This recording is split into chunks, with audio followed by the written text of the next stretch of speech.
The large screen in the control room of New Eden Colony flashed with an unknown signal pattern. Lisa Moore leaned forward in her chair, her eyes fixed on the unusual readings. It was 2157, and humanity had spread across several star systems, but this was something they had never seen before. "Ellen, come look at this," Lisa said, gesturing to the colony's security chief. Alan Garcia moved quickly to her side, his normally relaxed expression now serious. New Eden was home to 5,000 people. The colony had thrived for just over 10 years on Kepler 442 bits, with vast fields of modified crops stretching across the valley floor. The settlement was humanity's most successful agricultural outpost, supplying food to 3 different star systems. "That's not one of ours," Alan said, pointing at the signal. "It's not matching any known human patterns." Lisa nodded. "I already checked. This is something else entirely." The signal repeated, growing stronger. Within an hour, the colony's long-range scanners detected a ship entering the system. It was huge and shaped unlike any human vessel. Its surface gleamed with a blue-green metal unknown to Earth science. Lisa called an emergency meeting in the colony's main hall. The room quickly filled with worried faces as she explained the situation. "We don't know who they are or what they want," she said calmly, "but we've prepared for this day. First contact protocols are now active." The alien ship moved into orbit around Kepler 442 bits. When their message finally came through, the colony's computers worked for hours to translate it.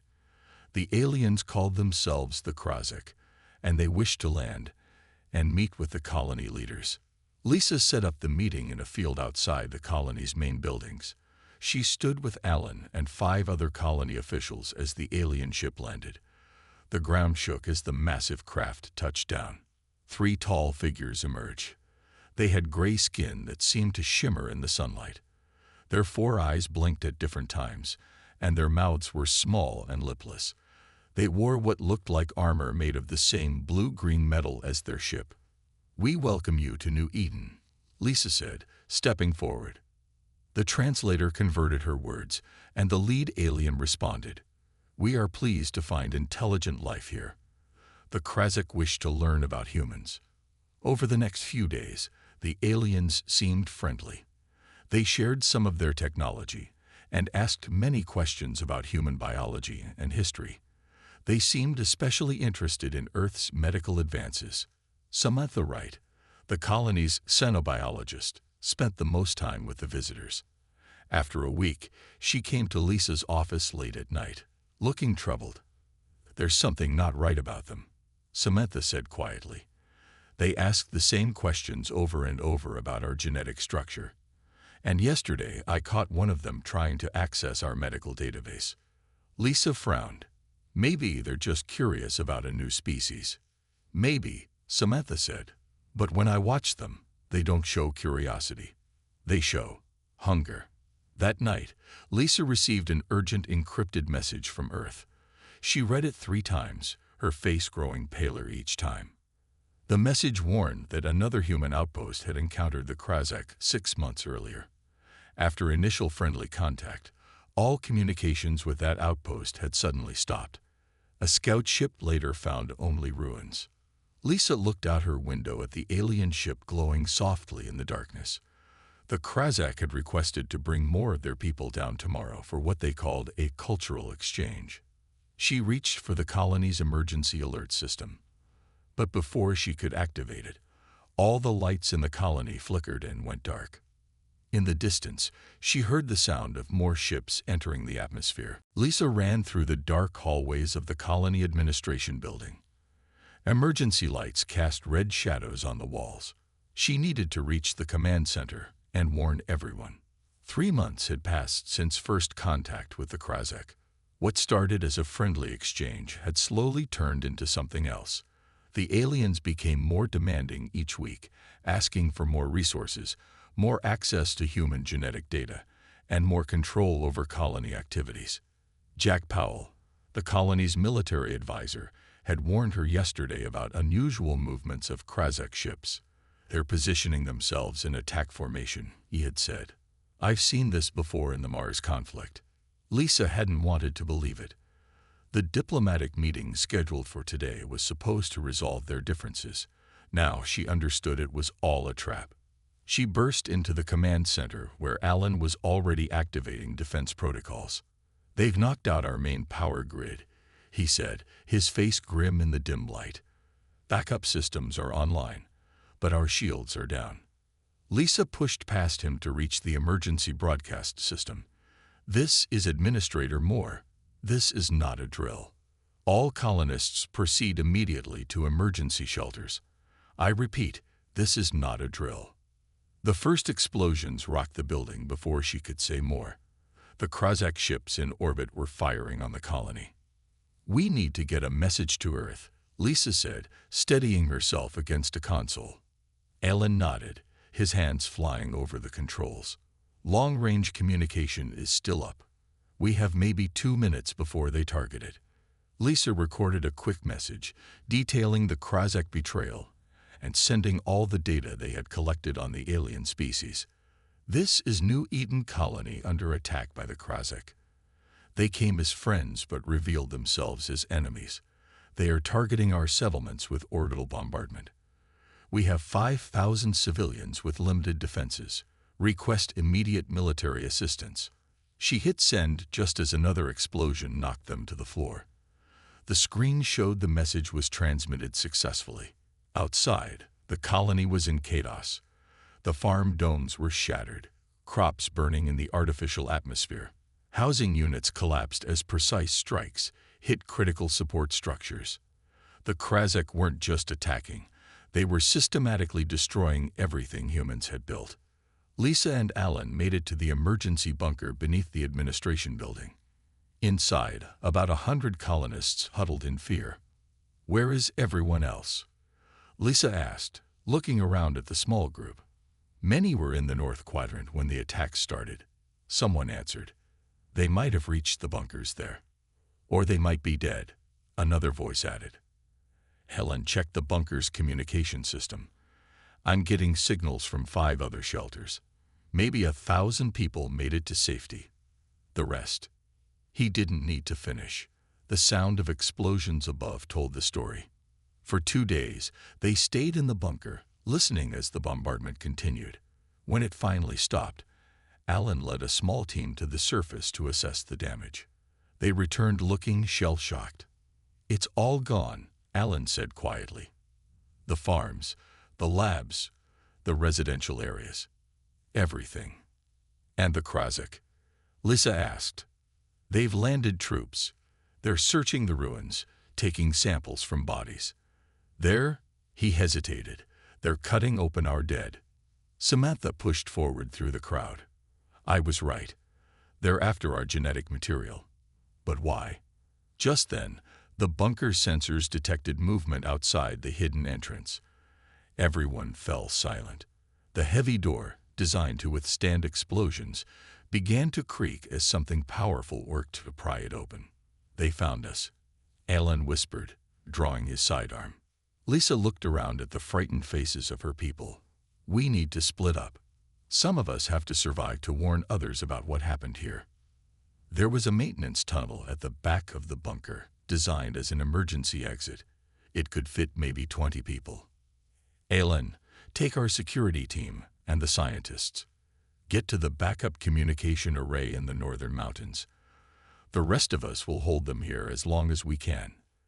Alan started to object, but Lisa cut him off. "That's an order. Humanity needs to know what we're facing." As the small escape group disappeared into the tunnel, Lisa and the others prepared to make their last stand. The bunker door began to glow red as the Krozak cut through it. 2 weeks after the attack, Paul Foster sat against a rocky wall in a natural cave system 5 miles from what used to be New Eden Colony. Around him, 327 survivors huddled in small groups. They were all that remained of a thriving community of 5,000.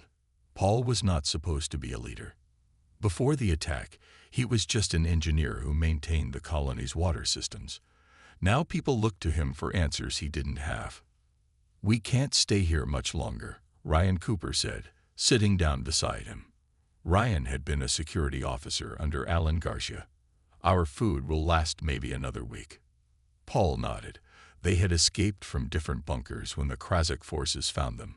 Small groups of survivors had found each other in the wilderness and formed this larger group.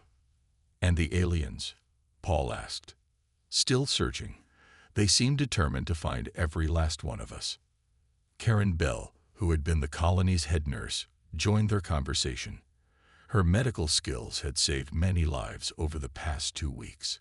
"We need to understand why they're hunting us so aggressively. This isn't just about wiping out our colony." Paul had been thinking the same thing. The Krasik could have simply destroyed the planet from orbit if they wanted humans gone. Instead, they landed troops to hunt survivors and gather human remains. "Did anyone get a message out before the attack?" Paul asked. Ryan nodded. "Lisa did. I saw her send it. But we have no way of knowing if Earth received it or how long it would take for help to arrive." Paul stood up and addressed the group. "We need to reach the backup communication array in the northern mountains. It's our only chance to call for help. The journey would be dangerous." The mountains were 40 miles away across open terrain. The Krasik had air vehicles patrolling the area, and ground troops were everywhere. "We can't all go," Karen said. "Many are too injured to travel that far."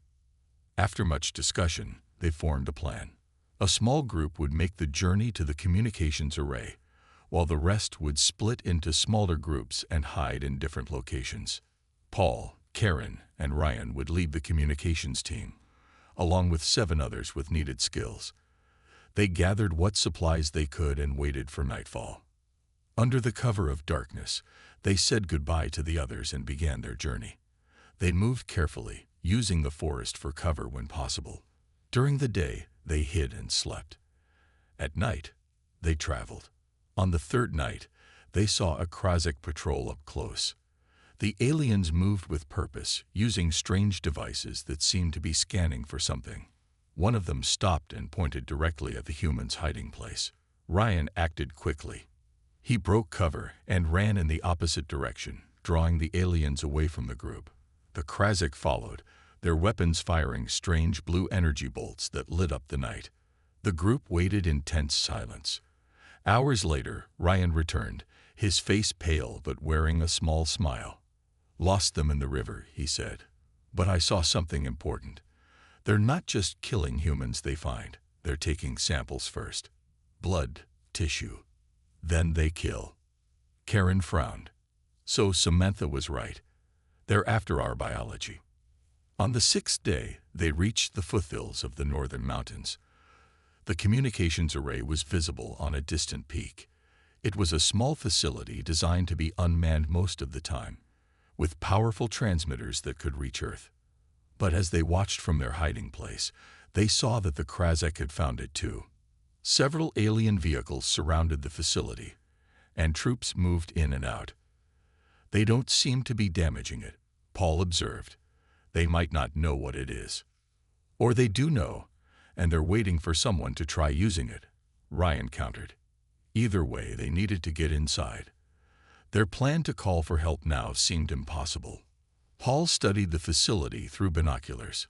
"Look at their patrol pattern. There's a gap every 15 minutes on the east side." Karen touched his arm. "You're not suggesting we try to get in there?" Paul lowered the binoculars. "That's exactly what I'm suggesting. It's the only way any of us survive." Under the cover of night, Paul, Ryan, and Karen approached the communications facility. The rest of their small group waited in a hidden cave, ready to help if needed. The Krasik patrols moved in regular patterns around the building. Just as Paul had noticed, there was a 15-minute gap on the east side. "Now," Brian whispered, and the 3 humans sprinted across the open ground. They'd reached the east door without being seen. Paul used his engineering skills to bypass the lock, and they slipped inside. The facility was dark except for the glow of emergency lights. They moved quietly through the hallways, freezing whenever they heard the heavy footsteps of Krasik soldiers. "The main control room is this way," Paul said, pointing down a corridor. When they reached the control room, They found it empty of aliens but showing signs of their presence. Strange devices were attached to the human computers, blinking with alien lights. "They're trying to understand our technology," Karen said. Amy Davis had been part of their group specifically for this moment. Before the attack, she had worked as a communications specialist. She studied the modified equipment with a frown. "They've changed some things, but the basic system is still working," she said, her fingers moving across the control panel. "I can send a message, but I need time." "How long?" Ryan asked, keeping watch at the door. 20 minutes, maybe 30. Ryan checked his weapon. "We'll give you as much time as we can. But be quick." Paul and Ryan positioned themselves in the hallway while Amy worked, and Karen kept watch inside the control room. It wasn't long before they heard aliens approaching. Ryan signaled to Paul, and they ducked into a side room. Through a crack in the door, they watched 6 Krazakh soldiers march past, carrying strange equipment. Once they were gone, Ryan whispered, "They're not just studying our technology. They're harvesting it." Back in the control room, Amy was making progress. "I've bypassed their monitoring programs," she said. "And I found something. They've been sending data back to their ships about us. Biological data." "Can you access it?" Karen asked. Amy nodded and pulled up files on the screen. The information was in both alien symbols and human language, apparently translated by the Krazakh. Karen leaned forward, her medical training helping her understand what she was seeing. "They're studying our DNA, our cellular structure," she said, her voice tight with anger.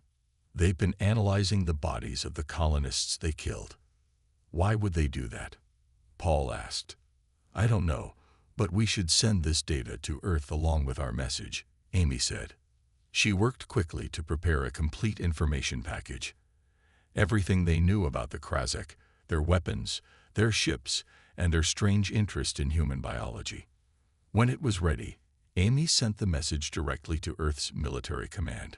A few tense minutes passed before they received a response. Earth had gotten Lisa's initial warning and was already preparing a response. A fleet was being assembled but wouldn't arrive for at least 3 months.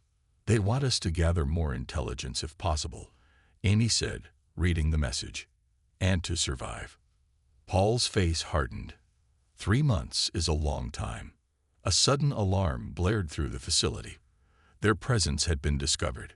"We need to go now," Ryan shouted from the doorway. They ran through the hallways, following their planned escape route. As they reached the east door, a group of Krazakh soldiers appeared at the other end of the corridor. Energy bolts flew past them as they burst outside and ran for the cover of nearby rocks. Ryan fired back, giving the others time to reach safety. As he turned to follow, a bolt hit him in the leg. He stumbled but kept moving.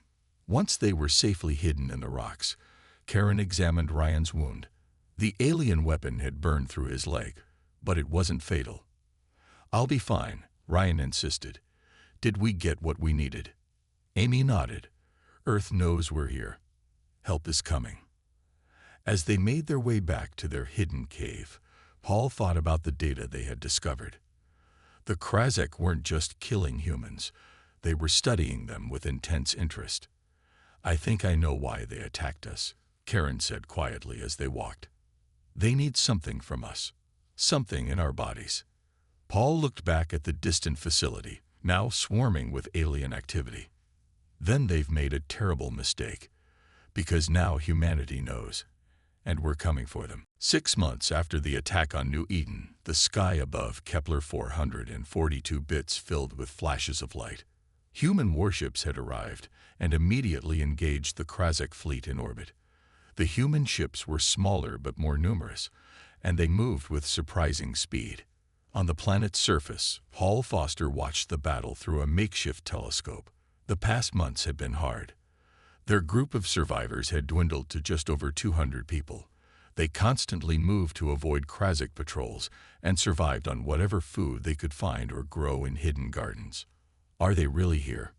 Karen asked, her once clean medical uniform now tattered and dirty.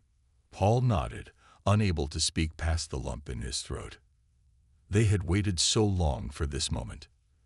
Their radios, silent for months, suddenly crackled with a human voice. "This is Fleet Commander Susan Baker of the Earth Defense Force. To any human survivors on Kepler 442 bits, please respond." Paul grabbed the radio. "This is Paul Foster of New Eden Colony. We have approximately 200 survivors in the northern mountain region. There may be more in other areas. Hold position, Mr. Foster. We're sending ground forces to your location." Within hours, military dropships landed in a clearing near their hidden camp. Soldiers in advanced combat suits poured out, establishing a secure perimeter.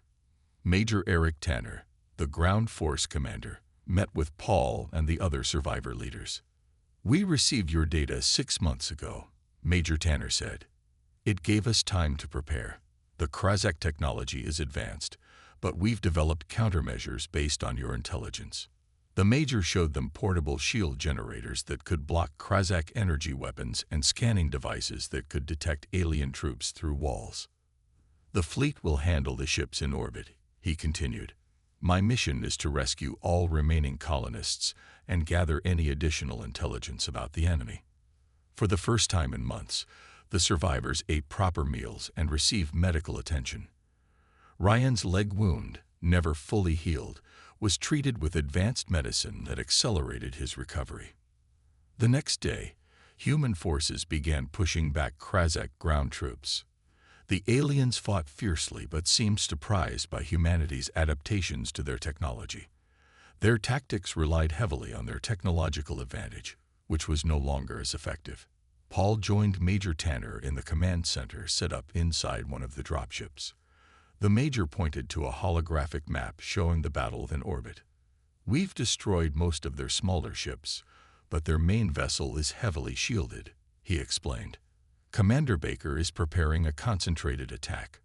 On the display, dozens of human ships moved into formation. They fired simultaneously at the large Krazak vessel. For a moment, nothing happened. Then the alien ship's shields flickered and failed.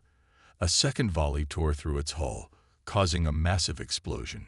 Cheers erupted in the command center, but Paul noticed the Major remained serious. "This isn't over," Tanner said. "We intercepted transmissions from a Krazak ship before it was destroyed.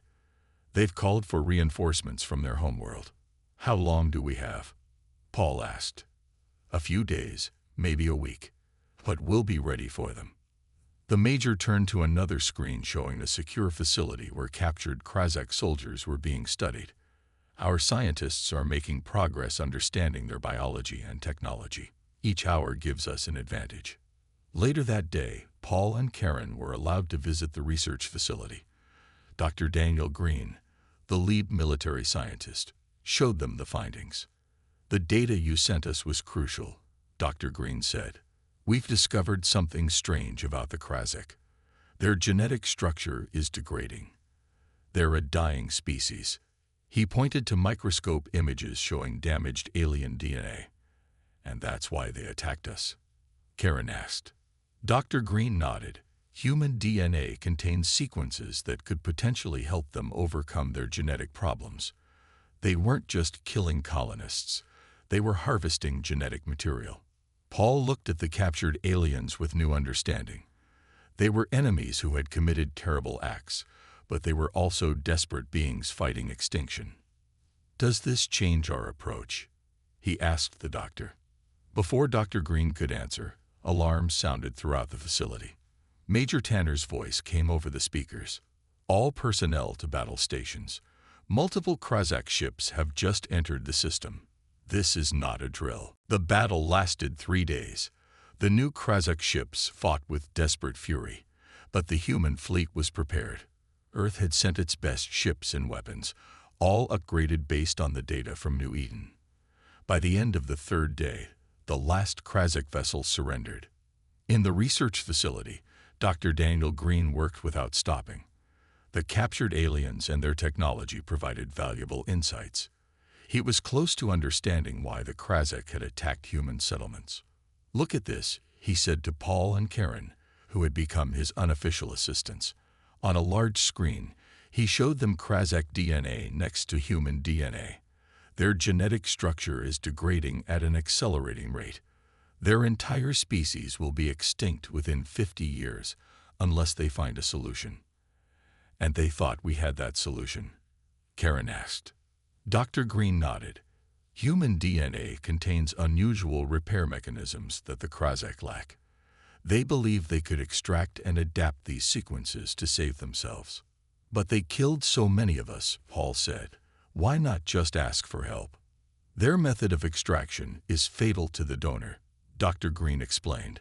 They couldn't get what they needed without killing humans, or at least, that's what they believed. He pulled up another image showing a Krazak cellular structure. Their approach was flawed from the start. The way they were extracting and processing human genetic material would never have worked. They would have killed every human in the galaxy without solving their problem. Paul shook his head in disbelief. All this death for nothing. In another part of the facility, Intelligence Officer Olivia Martinez made a discovery of her own. She had been analyzing data from the captured Krazak ships. She called an emergency meeting with Major Tanner, Commander Baker, and the science team. The Krazak have done this before, she said, displaying star charts on the main screen. I found records of 3 other species they encountered and subsequently attacked. In each case, they harvested biological samples before wiping out the entire population. Commander Baker's face darkened. Were any of these species capable of spaceflight? Olivia shook her head. No. We're the first advanced civilization they've encountered. That explains why they were surprised by our response. Major Tanner said. They expected to wipe us out without consequences. There's more, Olivia continued. I found the coordinates for their homeworld and several colony systems. They had a large empire, but it's shrinking as their population declines due to the genetic degradation. The room fell silent as everyone considered the implications. Humanity now faced a difficult choice about how to respond to a species that had committed genocide multiple times, yet was also fighting for its own survival. Commander Baker finally spoke. We need to take this information back to Earth. The United Planetary Council will decide our next steps. But we can't just leave, Paul argued. What about the other human settlements? The Krazak might attack them too. We won't leave them undefended, Baker assured him. Half the fleet will remain in this sector. But we need a long-term solution. Dr. Green cleared his throat. I might have one. The Krazak genetic problem is solvable with our current technology, not their approach, ours. We could potentially develop a treatment that would halt their degradation. You want to help them, after what they did? Ryan asked angrily. He had joined the meeting late, still walking with a slight limp from his wound. Not for free, Dr. Green clarified. As leverage, we offer them survival in exchange for surrender and reparations. Commander Baker nodded slowly. The Council might agree to that approach. In the meantime, we need to secure their homeworld coordinates. The meeting was interrupted when a junior officer burst into the room. Commander, we've intercepted a transmission from the Krazak homeworld. Their central government has ordered all available ships to converge on this system. They're sending everything they have. Baker's expression remained calm, but her eyes hardened. How many ships? At least 100, maybe more. The commander stood up. Then we need to change our strategy. We can't wait for them to come to us. She turned to face the group. We're going to take the fight to them. Major Tanner, prepare a strike team. Dr. Green, gather all the research you need. Olivia, I want complete tactical data on their homeworld. Paul watched as the military personnel snapped into action. What about the survivors? What about New Eden?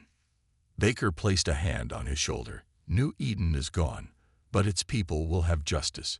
And perhaps in seeking that justice, humanity might save a species that tried to destroy us. 1 month later, a joint fleet of human military and scientific vessels approached the Krazak homeworld. Commander Baker had assembled every available ship for this mission. They had bypassed several Krazak colonies, heading straight for the heart of their civilization. The Krazak homeworld was a large planet with 3 moons. Once it had been beautiful, with vast cities spanning its surface. Now many of those cities lay partially abandoned. The planet's population had been declining for generations due to their genetic problem. From the bridge of her flagship, Commander Baker watched the planet grow larger on the view screen. "Any sign of their defenses?" she asked. "Multiple orbital platforms and a defensive fleet," her tactical officer reported, "but less than we expected. Many of their ships appear to be in poor repair." The commander nodded. "They sent their best ships to attack us, and we destroyed them." Dr. Green stood beside her, nervous but determined. "Remember, our goal isn't to destroy them. We need to demonstrate our power while offering them a chance to survive." Baker gave the order to advance. The human fleet moved into position, easily overwhelming the outdated Krasek defenses. Within hours, they controlled the space around the alien homeworld. "Send the message," Baker ordered. Dr. Green had prepared a transmission explaining the human position. It detailed the attack on New Eden and offered evidence of the Krasek's genetic problem, along with a proposed solution. Most importantly, it demanded immediate surrender. The Krasek leaders requested a face-to-face meeting. A delegation was sent to the surface, including Commander Baker, Dr. Green, Major Tanner, and Paul Foster, who had insisted on representing the survivors of New Eden. They met in a grand but fading building in the Krasek capital city. The alien leaders looked older and frailer than those the humans had encountered before. Their skin was dull, lacking the shimmer that Paul remembered from the first contact. The head of the Krasek Council spoke first. "You have defeated our forces and reached our homeworld. What are your terms?" Commander Baker was direct. "You attacked our colony without provocation. You harvested our people for genetic material. You committed genocide. Under human law, these are the highest crimes possible." The Krasek leader did not deny it. "We did what was necessary for our survival." "No," Dr. Green interrupted. "You did what you thought was necessary, but you were wrong." He activated a holographic display, showing his research findings. "Your method of extraction and adaptation would never have worked. You killed thousands of humans for nothing." The alien leaders looked at each other in shock and disbelief. "We have proof," Dr. Green continued. "Your scientists must have known this wouldn't work, yet you continued.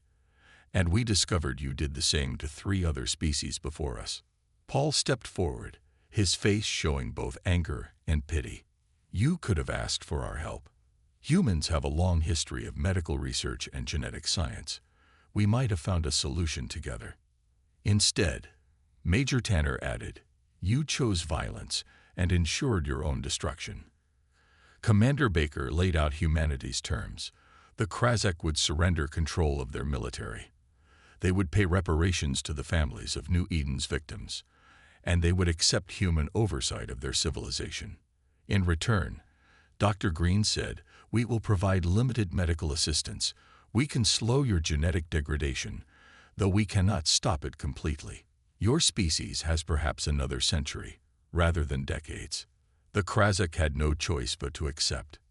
In the years that followed, humanity expanded its presence in space. The attack on New Eden became a pivotal moment in human history. A memorial was built on the site of the destroyed colony, becoming a center for interstellar diplomacy. Human scientists provided the promised medical help to the Krasek, but as Dr. Green had predicted, they could only slow the inevitable. The alien population continued to decline, their empire shrinking with each passing year. The Krasek's mistake was believing that their survival justified any action, no matter how terrible. They had wiped out a human settlement, and in doing so, they had doomed their own species. The very people who might have saved them instead became the witnesses to their slow extinction. As Paul Foster stood at the New Eden Memorial 5 years later, watching representatives from a dozen alien species gather for a diplomatic conference, he thought about the strange path that had led humanity to this moment. From victims to victors, from a single colony to a protective force for less powerful species. "They never understood," he said quietly to Karen, who stood beside him. Our strength wasn't in our DNA. It was in our humanity.